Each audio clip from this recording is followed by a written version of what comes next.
So hello everybody and welcome.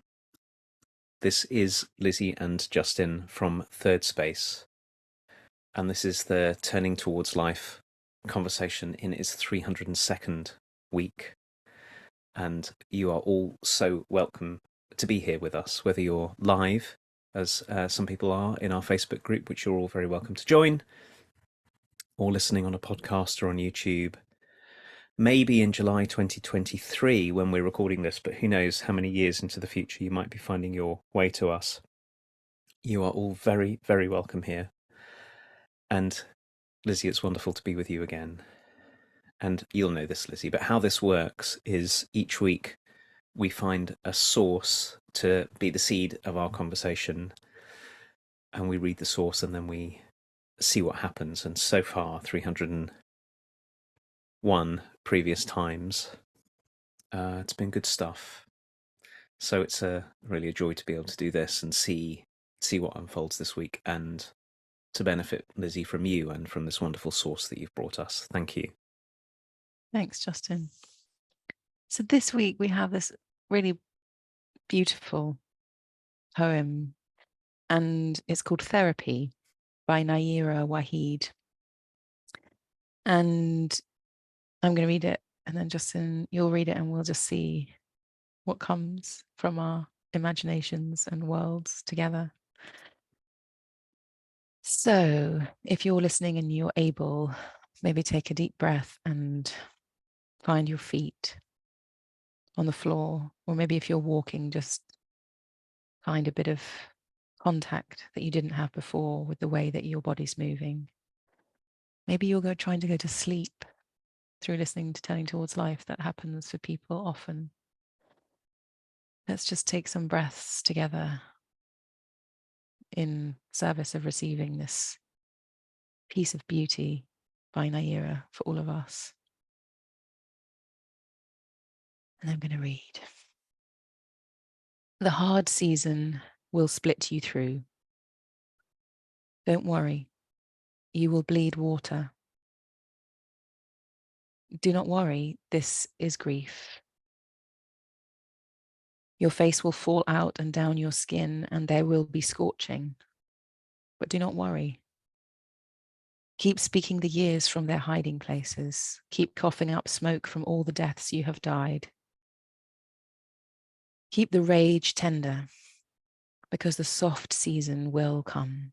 It will come loud, ready, gulping, both hands in your chest, up all night, up all of the nights, to drink all damage into love.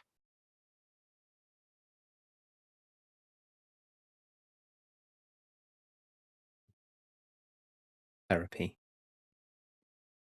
by Nayyirah Waheed. The hard season will split you through. Do not worry. You will bleed water. Do not worry. This is grief. Your face will fall out and down your skin, and there will be scorching. But do not worry. Keep speaking the years from their hiding places. Keep coughing up smoke from all the deaths you have died. Keep the rage tender,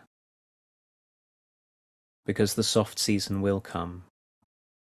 It will come, loud, ready, gulping, both hands in your chest, up all night, up all of the nights, to drink all damage into love. Thanks, Justin. So when I read this set of words, I could feel the need in me for this continual and constant reminder,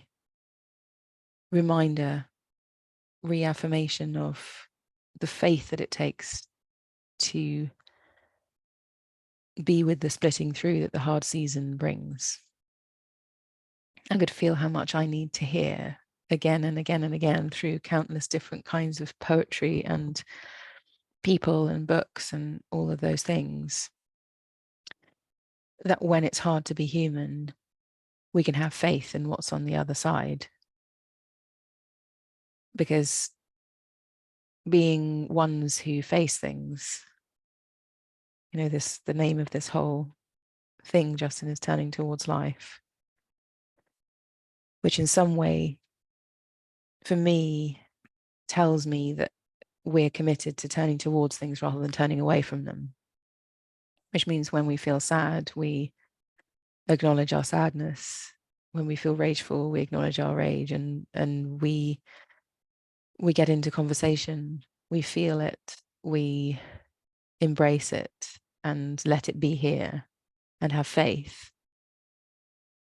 And I think it's true to say it's never easy. It's not the easy path. It's not the simple path. It's not the fun path many times. And it's deeply meaningful and fulfilling and important and wonderful, and the only way that I know how to live. But it also feels scary and frightening, and like maybe there isn't this way that damage gets drunken into love. And sometimes it feels like we're stuck and that the same thing keeps coming and we don't know where to go or what to do with it. And so to keep being reminded of this, do not worry. You can keep speaking the years from their hiding places. You can keep coughing up the smoke because the soft season will come. Feels like such a deeply important context to sit within when we're doing this thing that we're calling turning towards life.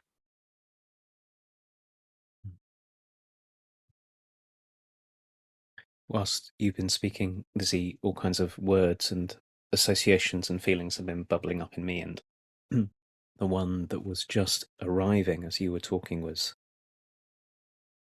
seasons. Mm. And I got to wondering whether maybe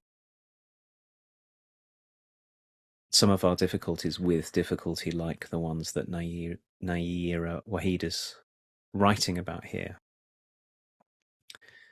is when we forget that everything turns everything, and that we're not so different from, in many ways, we're not so different to the world that we find around us.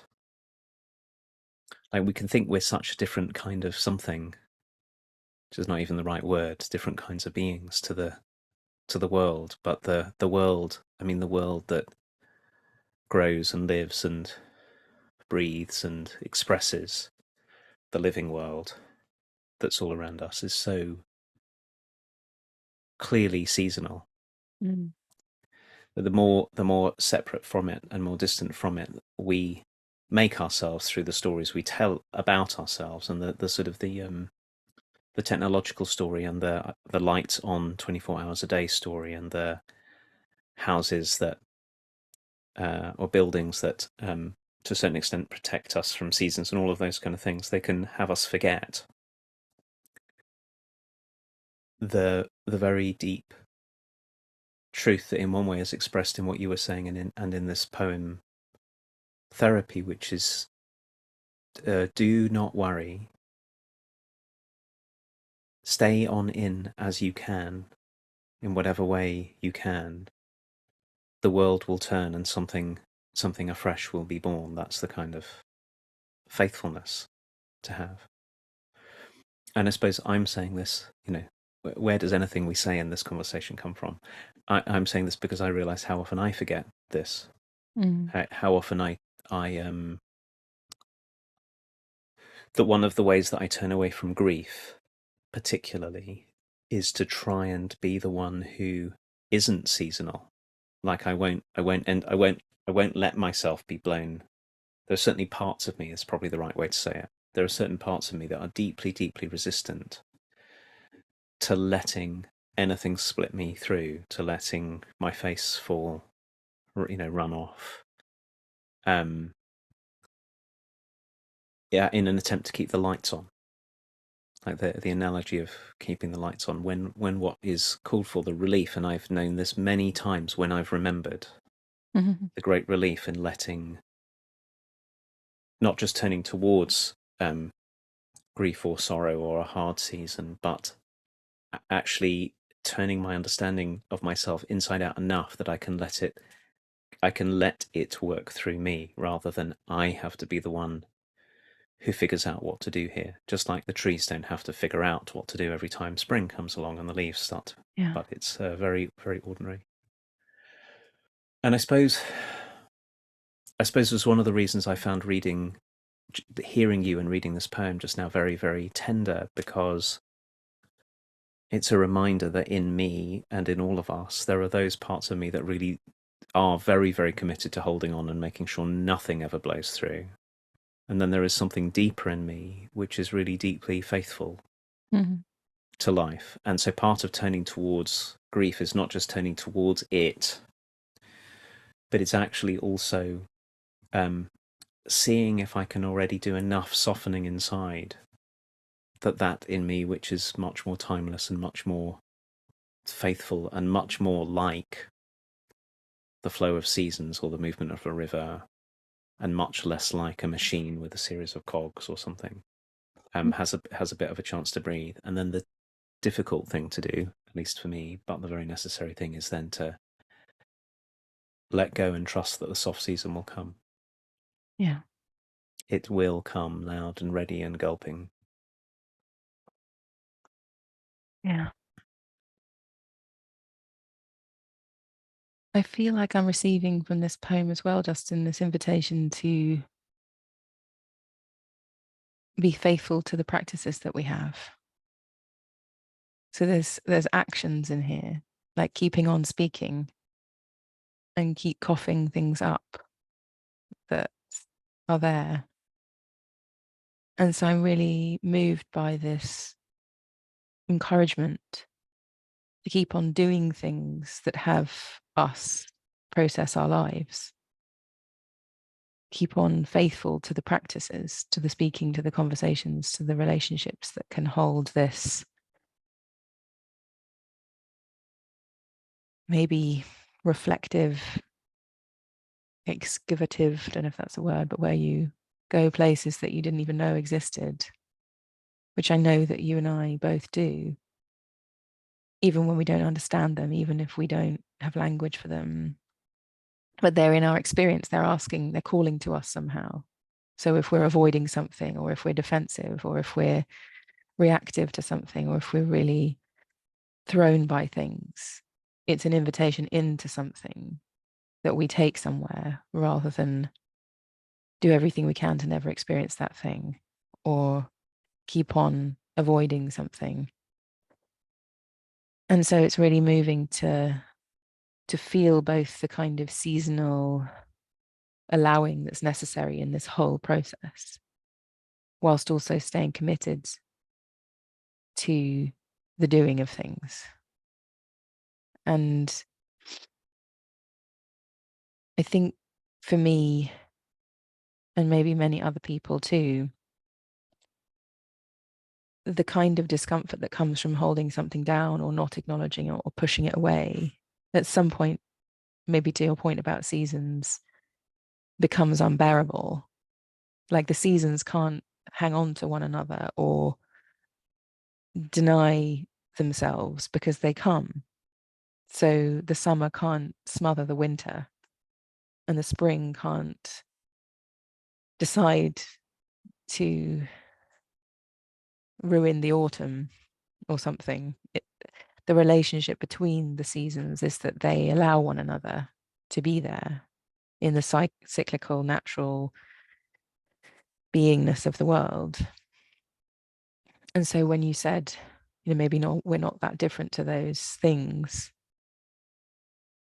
I feel like there's also a consciousness required to let those seasons be the seasons that they are, and not try and be in one season and turn it into another or something. And maybe those practices are this invitation from Naira about speaking and coughing And the word that's coming to me is expectorating, like somehow actively participating in the bringing to the surface what's here when it's here. Because of course there's times in our lives where we're just okay, many times of just okayness, and then something creeps up and maybe in amongst the okayness and it's really not okay. And do we then try and smother that season with the okay season because we really don't want to move, we don't want to go there? And plenty of times I've done that. And then at some point the season that wants to come can't not come anymore, and then it all comes. And I have to keep this kind of faith in those moments, because often I have tried to smother the not okayness with the okayness, and then it's got much bigger because I did that. So I think it's also like an iterative learning as well, like a cyclical something of, I'm seeing this a little bit earlier this time. I'm seeing this feeling of rage or this feeling of frustration or resentment a little bit earlier on this time, so I can allow this season to come through and have the kind of faith that we're being invited to with this poem. And I don't have to push it down so much. I can have a little bit more faith each time this something comes to find me. And also, as I say that, I can see that every single time in my history of being a person, when something has come to find me, it's come to find me in service of me. There's not some other force that's against me or something.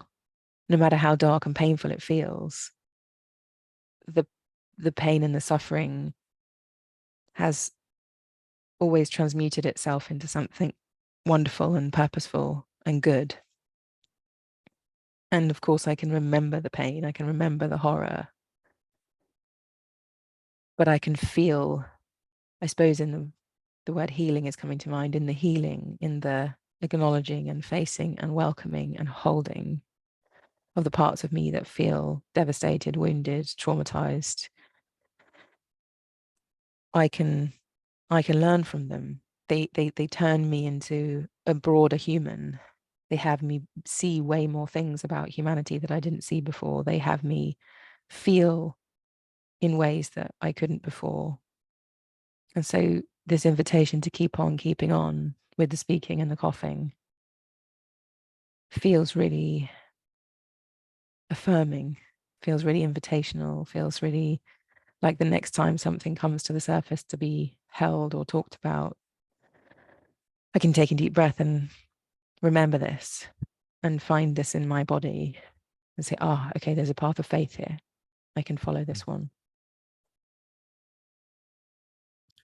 It's really striking me, Lizzie, from what you're saying. Then in order to do what you just said, it really helps us to have an understanding of ourselves as humans as a kind of deep trustability and goodness underneath all of the hurt. Mm. That if we only know ourselves as the hurt and the pain and the terror and the hardness and the scorching, it's completely understandable we would either want to push it away because there's nothing else here that can be present with it, or we would want to lose ourselves in it, sort of identify with it. If the only thing here is hurt, I just have to hold on to hurt forever. I'll just be hurt. And to remember that there's always something else of us, which I think lots of understandings of humans don't include. There's something deep and vast. And when Naira Wahid talks about drinking damage into love, that there is something of us, something very, very significant of us that sometimes we don't feel. We forget that it's what we are because we've got caught up in identifying with the parts of us that are hurting or the parts of us that desperately want the hurt to stop, and we're caught up there. That there is something, that even the word something is the wrong word, that it is of our nature to be the ones who transform damage into love. and that that's what it is to be alive, and that's what it is to be, and that it's not a personal something, it's shared. So it's not just mine, which is also one of the things we can bring to one another, is also not. I'm suddenly thinking, as I'm talking about all the times where, because we won't do what we're being invited to by this poem in ourselves, we also try to not do it with other people, try to have other people dismiss their own suffering, or we try to tell a very bleak story about life, which is, well, it's just suffering, so get on with it and put up with it. And there's a different response called for both of those. And that's where also I come back to how much help we can be to one another in that, by learning to be ones who stay faithful and alongside. And to what you were saying about practices, I was thinking about practices that help me do that, and all of the practices that help me are the ones which help me to do. I love this line in the middle: keep the rage tender. That are sort of a counterpoint for what will get hard in me, or what will get closed in me. They're counterpoints that are opening or softening. So for me, my life of Jewish spiritual practice and walking and swimming particularly, and then doing what we're doing now, listening and talking with another human who I trust and care about and want to feel cared for by and want to stay open to. Those are all practices which lay the ground of remembering that in me which drinks damage into love, which I think is what we're being asked to be faithful to here. Yeah. I'm so, what's the word? Like I need to breathe deeper when you say, this is not personal. Like, this capacity to drink damage into love is a universal humanness. It's what everybody is. And I think that's so foundational. Just as the premise for having any conversation with anyone about anything difficult. And I so appreciate, this poem's called Therapy. And I think that word can mean many, many, many different things. But one of the connotations for me is that there's a purposeful space into which we can speak and be in relationship that is made for this. And that's a practice in itself, is that we can make space for one another, for these deaths that we died to come present, and for these hiding places to be brought forth. And that feels like a reflection of that thing you said about this being a universal thing. Like, when we can find contact with that kind of safety in ourselves, one of the things that becomes so obvious is that we can bring that to other people too. Because you say it's many, many times entirely out of sight and out of our grasp that that's what we are. And so it is, I don't even know how to use this word, like behooven or something, like it belongs to us and is a responsibility of ours, as any of us feel and see and make contact with this kind of safe context of being a human being, that we are the capacity to turn damage into love, that we tell people that we practice in the spirit of that together, and that we join with one another to create those spaces in which that can be encountered for other people, and they would then be ones who go out and do the same thing. It seems very obvious to me in this moment that that is what this is for. That's what we're doing here. And that's what a life could be oriented towards too. And I'm thinking of all of the wonderfulness of humans that sit there in service of others every day and welcome their pain and welcome their suffering and allow it to be true and to be here rather than pushing it away or telling people to come back when they're sorted their lives out or something, but that invite the middleness of this processing of life and are able to sit with it because they understand and know and feel and sense and get the givenness of humanness, that it is this capacity ultimately to drink damage into love.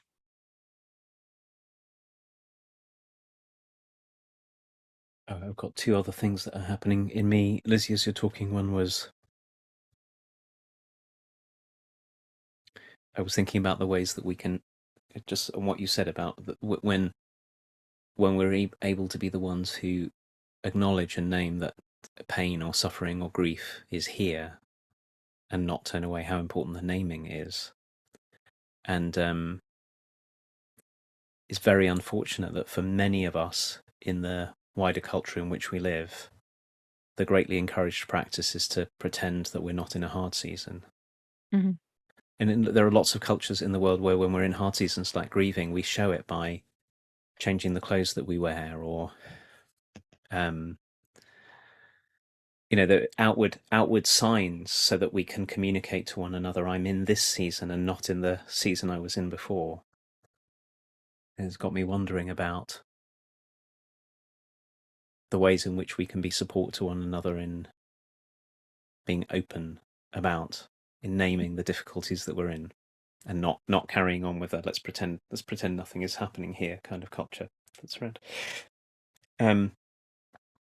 The other thing that was coming up in me as I was we've often spoken together here about third things, in the way that the name Thirdspace, from which this comes, points into this, that right in the midst of the sort of apparent split between a hard season and a soft season, or a season of grief and a season of joy, or a season of scorching and a season of tenderness. When we hold them like they're opposites to one another, what we forget is there's always a third something. Mm. And the third something is the very presence that we are, that is able to be with softness and scorching, or grief and joy. Yeah. And how helpful it is to remember that. I think it's the very same something, Lizzie, that is that of all of us that can drink damage into love, is the something that is neither the damage nor the love. Mm. It's Mm. presence might be the word for it. Yeah. Yeah. God, it feels really important to be in this conversation and to come around again and again and again to different ways of speaking this similar thing that we say probably very often, and to name the importance of this stand in the world, to say this is what we are, this is real, all of this is welcome, and there is this kind of safety that exists in life, that is life, that we can stand in and hold others in. So I'm really glad we're having this conversation. And of course, in selecting these sources, there's this feeling that wells up, maybe from that place of like, oh, this is the thing, this is the kind of thing that belongs here. And I really appreciate Naira Waheed for giving us this gift. Probably said it many times, but this didn't need to be published. Naira didn't need to do the work to get this out of her system onto a piece of paper and then share it with the world. She didn't need to press publish. So I want to honor all of those of us who ever press publish and who want the world to be gifted by their thinking and feeling and process and life journeys. And Naira happens to be the person this week who's spoken directly to me through her writing, and then we're bringing it here. So I want to say thank you and maybe in a era one day you'll be listening to us, and just know our profound gratitude for the journeying that you've done for this to be in the world. And just a big thank you. And Justin, thank you also for always being open and finding things in you that are to be said in this space. I'm really grateful. And thank you all of you for staying open and listening and welcoming us here. And of course, we welcome you too. And we'll be back next week at the same time here at live on Facebook. And we'll see you then.